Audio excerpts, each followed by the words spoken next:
I am holding in my hand 5 postcards. These are actually promotional postcards that our publisher sent us a couple hundred of them when my book Walking Your Blues Away came out, How to Heal the Mind and Create Emotional Well-Being. But they're postcards.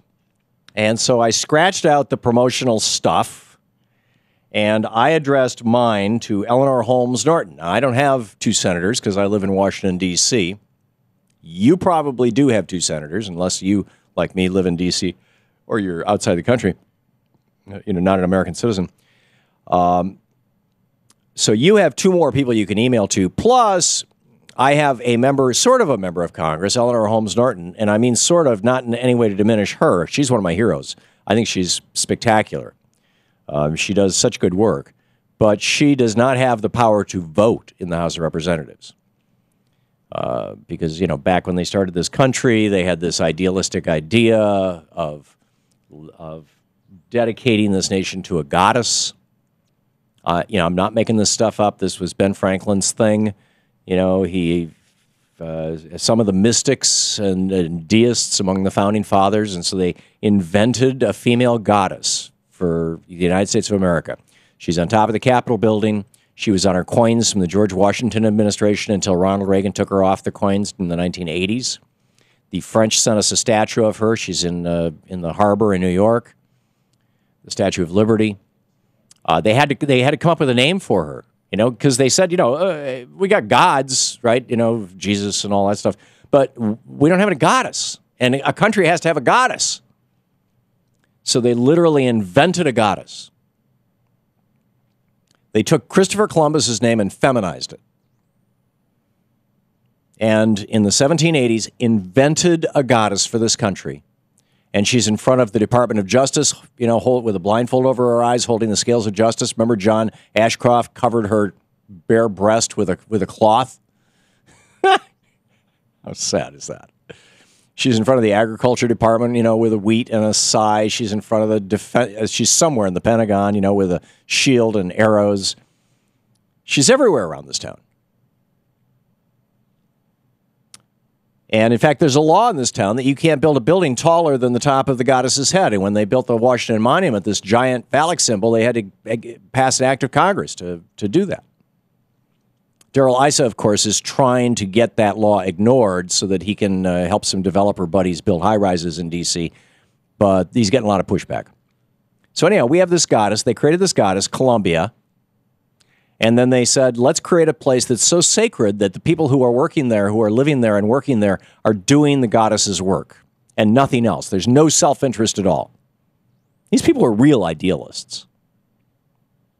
So let's create a district dedicated to the goddess, and the people who work there will not even have the power to have representation in Congress, so they cannot act in their own self-interest. They will always be acting in the interests of the entire country.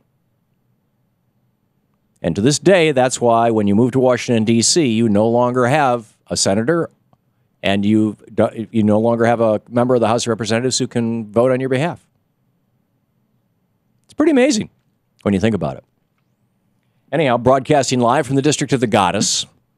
So since I live in the District of the Goddess, the District of Columbia, I am sending my postcard to Eleanor Holmes Norton, 2136 Rayburn House Office Building, Washington, D.C., 20515. I got this off her website today.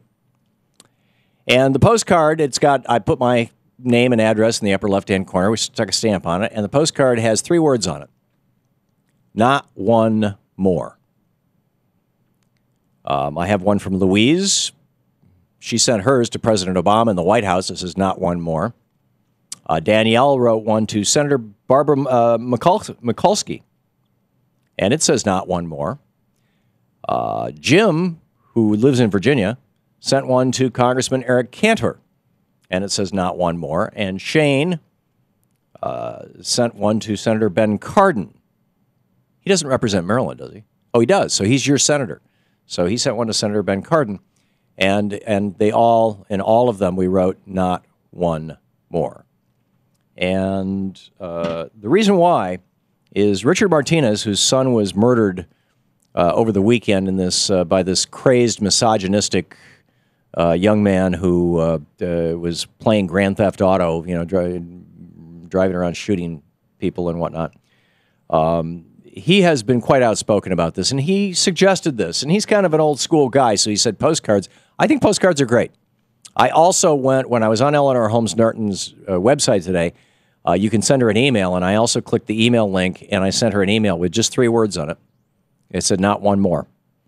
And I would recommend you do the same to both your senators and your member of Congress. We're sending these postcards out this afternoon. Here is Richard Martinez talking about this idea. I wanted to give you all something to do to support us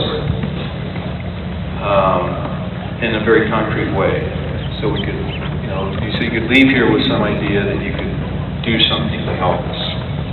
And so my original thought was that I should ask you on behalf of Christopher and the other families that agree with this approach to go out and buy a pack of postcards, write the 3 words, not one more, and then find the names and addresses of every politician you can possibly think of and send them that message. Yeah, there you go. And so we're doing it. We are doing it here on the Thom Hartmann Program. Now live noon to 3 Eastern Time. Henceforth now and forever, worlds without end. Amen. Back in our old spot. And nice to be here. And live right now. But the point is, we are doing that here, and I recommend you do it. And by the way, don't just send them to your senators and your members of the House of Representatives. Send them to your state senators. Now, again, living in Washington, D.C., I don't have a state senator. I do have a representative on the city council, and I have a mayor. I could send them to them. But, as Richard Martinez said, any politician you can think of, this message really needs to gain some momentum. And you might want to tweet the hashtag. We just tweeted out the hashtag. We did it about a half hour ago. Not one more. Hashtag not one more. And it is trending very rapidly right now on Twitter. But we need to communicate the message. And I'm wondering, yesterday I proposed in my debate with Neil McCabe, I proposed that part of my solution to this, in addition to a national gun buyback program for illegal guns, would be to treat guns the way we treat cars. You have to register them. You have to have a license to use them, like a driver's license. And you have to have, at the very least, liability insurance that's associated with the gun or the gun owner or both. And, it needs to be fine-tuned a little bit. I'm wondering what your solution is. How do you think we need to deal with this? Now, I have a second solution, and that is we know that inequality in society leads to increases in all forms of crime, including gun crime. So my second solution would be to roll back Taft-Hartley, do away with the right to work for less states, bring back the unions, roll back our trade policies, bring back our jobs, and rebuild the middle class. Make the government the employer of last resort, and reduce our inequality problem, too. This is the Thom Hartmann Program. So those are my 2 suggestions. Treat guns like cars and reduce inequality in the United States and rebuild the middle class to solve our gun problem. What's yours?